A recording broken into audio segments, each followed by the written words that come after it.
We can't kiss. Why can't you kiss? Well, I have gonorrhea. The truth is coming out this week on 90 Day Fiance Before the 90 Days, as Loren drops a huge bombshell that might end his romance with Faith before it even gets started. And he's not the only one with a big secret that's threatening their relationship. And then, of course, we have to talk about Festival Adnan. It's just Adnan. There's so much to get into. Let's talk Season 7, Episode 5 of 90 Day Fiance Before the 90 Days. I'm Anna Rumor, and this is PopCulture Social Call. When we last left Loren, he informed us he was having a bit of a health issue right now after hooking up with a friend a few weeks back. So after getting the text that my friend in Las Vegas has gonorrhea, and the fact that I've been having gunk spew out of my penis, I'm like, well, this all makes sense now. Loren's worried Faith will be upset, and he's right to think that because he lets this whole romantic lagoon outing go on before he breaks the news. I have gonorrhea. Gonorrhea? It's a sexually transmitted disease. Now, Faith didn't know Loren was sleeping with other people, so she's not only upset with him for potentially getting her really sick, but for cheating on her.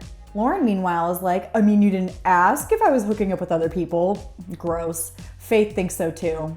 I thought you're serious on me, but you're cheating, lying. No, you didn't ask if I was sleeping with people, but you have to know. I hope she kicks him and his less than $46 to the curb. Brian's relationship with Ingrid might be heading that direction too, after he confessed that he's much older than she thought and also used to be a drug dealer. Eu quero acreditar que no Brian que ele tenha partes boas além desse passado dele. Mas eu não sei como seguir adiante. Ingrid needed some time to think and be with her son after that, but Brian said, nah, I'm gonna show up at your house with presents. Pode abrir a portão aqui, passa aqui um pouquinho.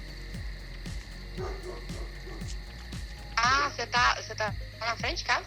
Although it did work, so what do I know? He got to meet her son, and it was a sweet moment, but I'm not sure if Ingrid will ever totally be back on board, especially when we're promised even more secrets in next week's teaser trailer.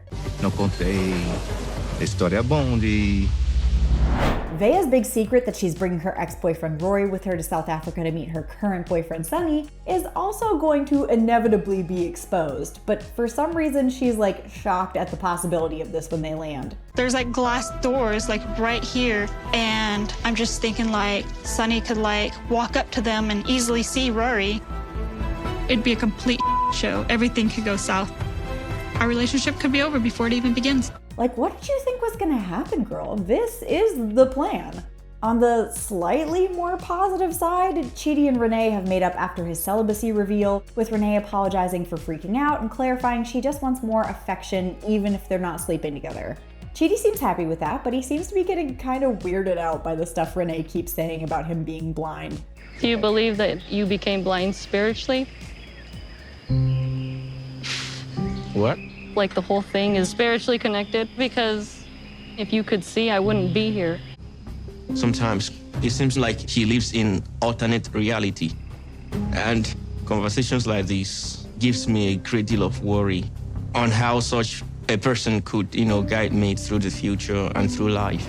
Niles' family is also concerned about him going to Ghana to meet his fiancée Matilda. They're worried he's gonna get talked into marrying her during this trip, and that does seem to be what's kinda gonna happen. I mean, Matilda is actively planning the wedding. Niles is worried his autism will make it difficult to figure out this new culture, and Matilda admits it's not something people are super familiar with in her area. A lot of people in Ghana doesn't understand autism, and some people believe it's a curse. So I'm worried that when Niles comes to Ghana, it's going to be hard for him. We're closing out this week's recap with Festival Adnan. My family calling my wedding Maharajan Adnan. Festival Adnan. But shouldn't it be called Maharajan Adnan and Tigerlily? Just Adnan. This wedding was very extravagant and very Adnan. The people with the golden masks, is there any cultural meaning or cultural significance? This does not mean anything. Just I like them. I like the golden mask. It's just Adnan.